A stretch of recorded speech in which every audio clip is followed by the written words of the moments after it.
இன்று ஆரம்பித்திருக்கின்ற நிகழ்ச்சி ஒரு வித்தியாசமான நிகழ்ச்சி.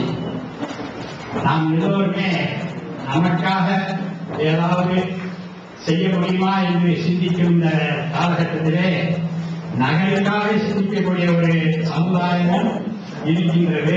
அது நமது நகரிலும் இருக்கின்றது என்று நினைக்கும் போது ஒரு பரவசம் ஏற்படுகிறது. காரணம், நாம் எல்லோருமே இந்த சமுதாய அமைப்பிலே நாம் வசதியாக வாழ்ந்தால் போதும், மற்றவர்களை பற்றி கவலைப்படாமல் இருக்கிறோம். அது ஒரு சரியான முன்னுதாரணம் அல்ல. ஆகையினால இளைஞர்களாகிய நீங்கள் எங்களுடைய நாட்கள் எண்ணப்பட்டுக் கொண்டிருக்கின்றன. நீங்கள் இந்த பாதிப்பிலிருந்து சீக்கிரமாக விடுபட வேண்டும் என்று ஆசைப்படுகிறேன். அதற்கு என்ன செய்ய வேண்டும் என்பதை நீங்கள் கண்டுபிடித்து அதற்கு பரிகாரம் காண வேண்டும். நமது முன்னாள் ஜனாதிபதி மாண்புமிகு அப்துல் கலாம் அவர்கள் இந்த நாடு இந்தியா இளைஞர்கள் கையில் இருக்கின்றது என்று சொல்லியிருக்கிறார்கள். அந்த இளைஞர்கள் வீடு கொண்டு எழும் பொழுது எல்லா தடைகளும் தானாக நீக்கப்படும். இப்பொழுது நமது விருதுகளிலே குடிநீர் பிரச்சனை இருக்கிறது. மதுரையிலே ஒரு நாள் விட்டு ஒரு நாள் குடிநீர் நல்ல தண்ணி சப்ளை கிடைக்கிறது.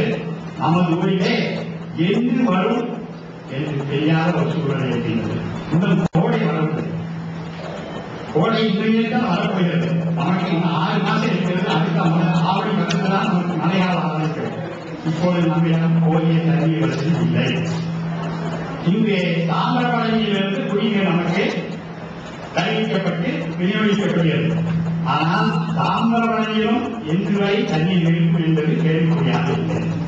ஆனால் இந்த மான்சூன் கேரளா மான்சூன்ல தாமிரபரணியில போதுமான தண்ணீர் இருக்கின்றது. ஆகையினால் தான் இன்னும் 8 நாளைக்கு ஒரு நாள் தண்ணீர் குடி வைக்கப்படுகிறது. இந்த நிலைமையில் நாம் இதுபோல் பரிகாரம் செய்ய வேண்டும். அவர்கள் ரவீந்திரன் அவர்கள் சொன்னபடி தேவையில்லாத இடத்தில் தண்ணீர் வீணாகி கொண்டிருக்கிறது. தேவையுள்ளவர்கள் கிடைக்காமல் இருக்கிறது. ஆகினால் முதல்ல நாம் இதை பரிகாரம் பண்ணணும். அடுத்ததாக ரோடு வசதியை பற்றி சொன்னார்கள். பாதாள சாக்கடை நம் நகருக்கு தேவை என்று பொதுமக்களாக நாம் யாரும் கேட்கவில்லை. எல்லா தெருகளுக்கும் வாய்கால் வேண்டும் என்றுதான் கேட்டார்கள். ஆனால் அந்த வாய்காலே கெட்ட வசதியில் ஒரு நகராட்சி அதைவிட 100 மடங்கு செலவழிக்கக்கூடிய பாதாள சாக்கடையை கொண்டு வந்து நம் திருத்திருக்கிறார்கள். அதை இவர்கள் முடிக்கும் 2 வருஷத்தில் முடிக்க வேண்டிய திட்டம் இன்று 3 வருஷமாகியும் இன்னும் 2 வருஷம் ஆகும் என்று கணிக்கப்படுகிறது. பணம் விரயமாகிக் கொண்டிருக்கிறது. இன்று விருந்தினர்கள் இது போன்ற காலாவதியானவர்கள் நடமாட முடியாது நடந்திருக்கிறது. எந்த குழியில் விழுந்து நம்முடைய இறுதி சாலையில் நடக்குமோ என்று நடக்குது. அதை அனுபவபூர்வமாக அனுபவித்த நமது மாண்புமிகு விருந்தினர் வியாபார சங்கத்தினுடைய செயலாளர். இந்த இடத்திலே ஒரு மராமத்து வேலை நடக்கிறது என்றால் அதை பூர்ணமாக முடித்து பழைய நிலைமைக்கு அந்த வழியை தெருவை படைத்துவிட்டுத்தானே அடுத்த தெருவுக்கு போக வேண்டும். அப்படி இல்லாமல் அதை அவர் பழமை சொல்வார்கள். ஏதோ ஒரு நாவினர் பழைய நாவினம் செய்தது மாதிரி இருக்கு. எல்லாரும் வேற இடத்துக்கு திறப்படாது. இங்க 10 நிமிஷம் செய்து இந்த ஆள் உட்கார வச்சு அடுத்த ஆளுக்கு குடி வைக்க போயிடுவார்.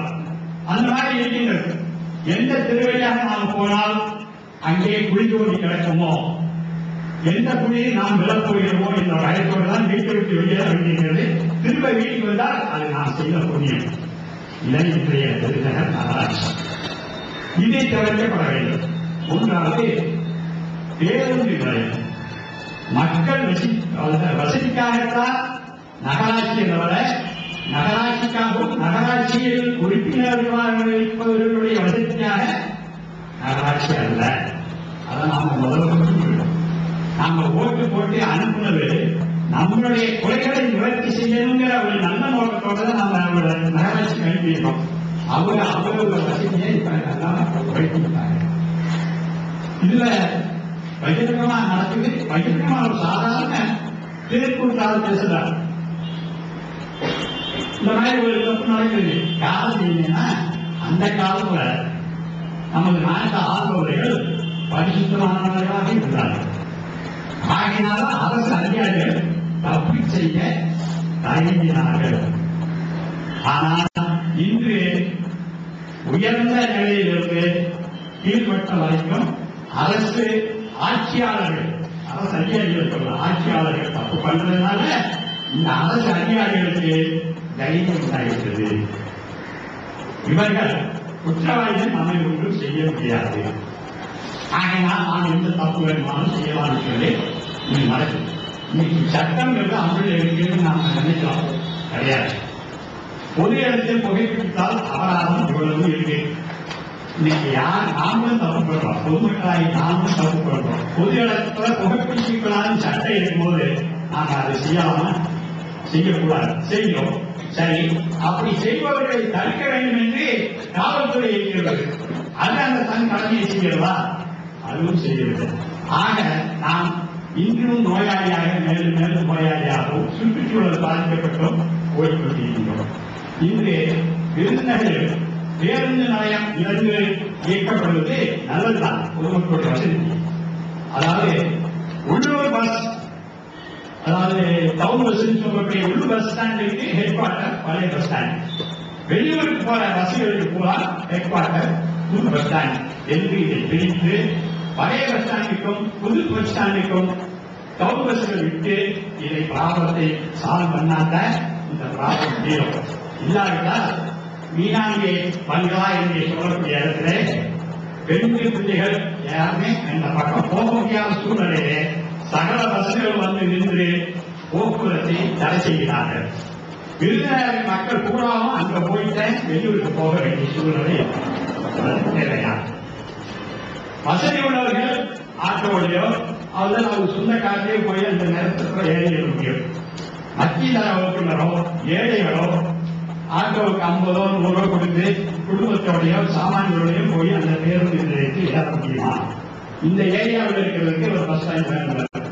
அப்ப நாட்டில இருந்து வர்றது இங்க வந்து நின்று ஆறு வேலைக்கு ஏற்படுறாங்க. அங்கே சவுத்துல இருந்து வர்றது அது மதுரையில 3 பஸ் ஸ்டாண்ட் இருக்கு. ஆரப்பாடி இருக்கு, வாக்கத்தாமி இருக்கு, அதே மாதிரி பதினானத்தில் இருந்தது. பதினானத்தை பண்ணிட்டாங்க. அப்படி வச்சா ஜனங்கள் எந்த வடக்க போறவங்க மாட்டாளி போறாங்க, மேற்க போறவங்க ஆரப்பாடி போறாங்க, தெற்க போறவங்க பழக்கணத்தை வந்து போயிடுறாங்க. அதனால அது ஒன்று அவங்களுக்கு ப்ராப்ளம் செய்யல. அதே சமயத்தில் மாட்டுத்தாமி ஆரப்பாடி பழக்கணத்தை போறதுக்கு டவுன் பஸ் வசதி இருக்கு. அங்க அந்த பிரச்சனையே வரல. புது ஸ்டாண்டு பஸ் ஸ்டாண்டு பழைய பஸ் ஸ்டாண்டு. ஆனா இங்க இருந்த ஒண்ணுமே இல்லையே. அப்ப நாங்க விருதுநகர் நகராட்சி வந்து விருதுநகர் மாவட்டத்துக்கு தலைநகராக இருந்து என்ன பிரயோஜனம்?